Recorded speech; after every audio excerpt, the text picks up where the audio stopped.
How many of you know people who moan and groan and complain about life all the time, all right? They might moan and groan about their job. I'm sick of this job. I'm sick of you. And they just moan and groan and complain all the time and never do anything about it. They haven't got to the point where they're sick and tired of being sick and tired.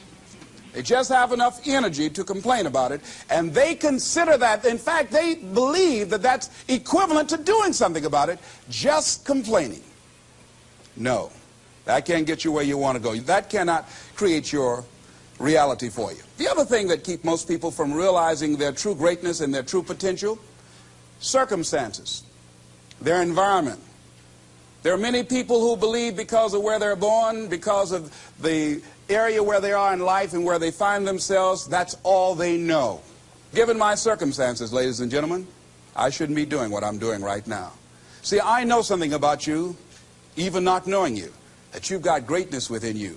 You have the ability to do things that you can't even begin to imagine.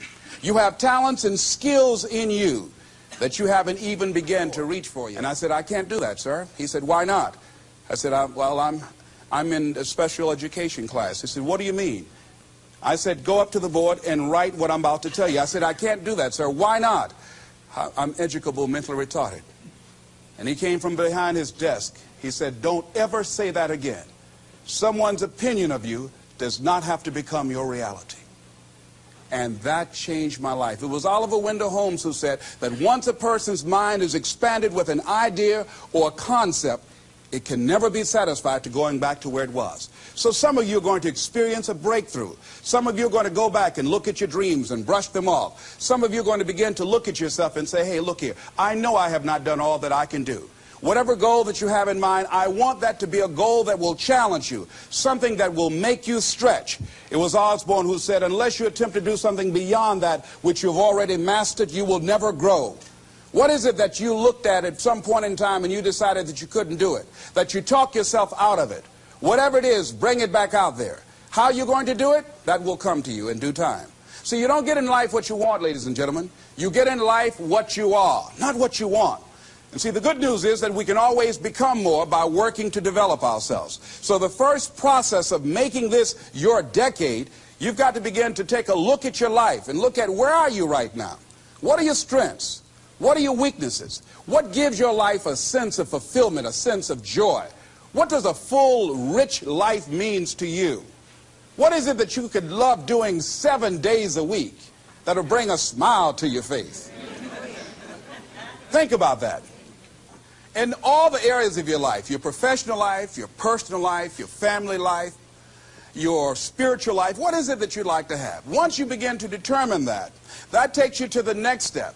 And that is, once you decide what it is that you want, now you've got to decide that you deserve that. Repeat after me, please. I deserve the best that life has to offer.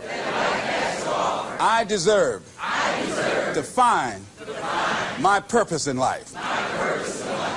Shake somebody's hand on your right and left and say, find your purpose.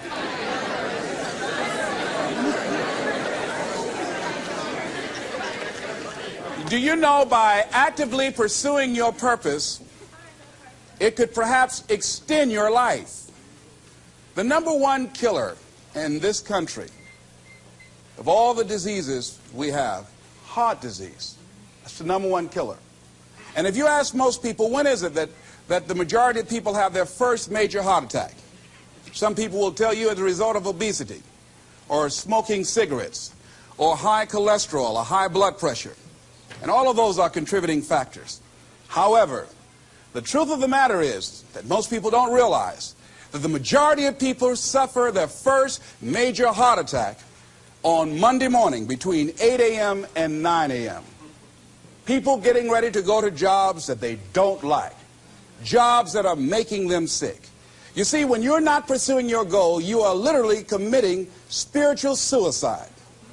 When you have some goal out here that you're stretching for and reaching for that takes you out of your comfort zone, you'll find out some talents and abilities you have that you didn't know you had. Life is too short trying to play it safe. It's too short and unpredictable, being miserable.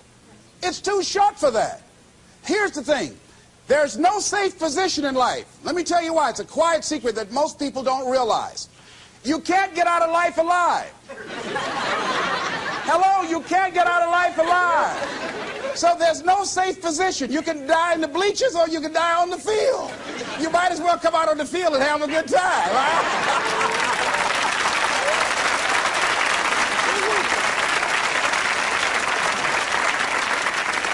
So if you want to make this your decade, you've got to decide to be bold. See, you got to be bold in life.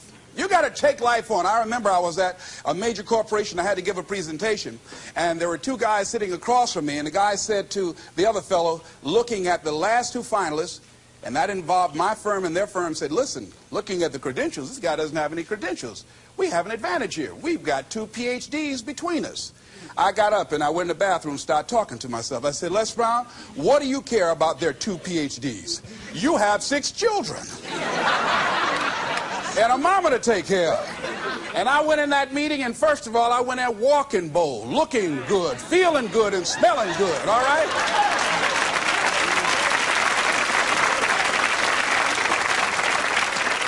And I sat across that table and we started negotiating, and I operated in a spirit of absolute certainty. I looked at them as if the only reason that they were born was to give me that contract. They survived 1 out of 9 million sperms to carry out this transaction. And I got the contract. Hello.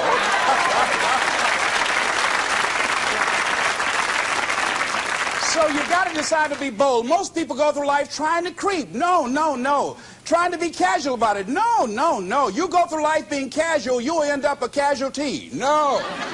You've got to be bold in life. You've got to take life on. Now, here's something else. You must be positive. See, a lot of people, when things don't happen when they want it to happen, they become negative. And they turn out and start projecting a lot of negative energy. No, no. You've got to make a conscious, deliberate, determined effort to be positive. Because, see, when you know within yourself things are going to work out for you, when you know within yourself that some way, somehow, you're going to make it, and these are just some of the hoops you've got to flip through in order to get there. In order to make this your decade, in order to reach your goals, you've got to find some reasons that make you strong, some reasons that will make you hang in there when times get rough, because they're going to get rough. It's going to be very challenging. Whenever you decide that you want to grow, whenever you decide that you want to go to another level, all hell will break loose. Everything that will happen, rather that can happen, will happen, and at the worst possible moment. They call it Murphy's Law. See, whenever you decide that you want to go to another vibration, it's like when you get into an airplane. The first thing they tell you to do is do what? Fasten your seatbelt. Because you're going to experience some turbulence when you're going up. And some of you are already experiencing that turbulence. Don't be frightened by that. See, whenever you decide you want to go to another level, you've got to fasten your psychological, your mental, and your spiritual seatbelt. Because there's going to be a while before you experience a comfortable altitude. You're going to get there. It's there. But you've got to go through this phase here. This is how you grow. This is how you develop. See, life is like a roller coaster. Sometimes you're up, sometimes you're down. Sometimes things go well, and sometimes they don't go well. But in the down moments, that's when you discover who you are. During the down moments, see, in this prosperous time, you put it in your pocket. In the lean times, you put it in your heart. And that's when you discover who you are.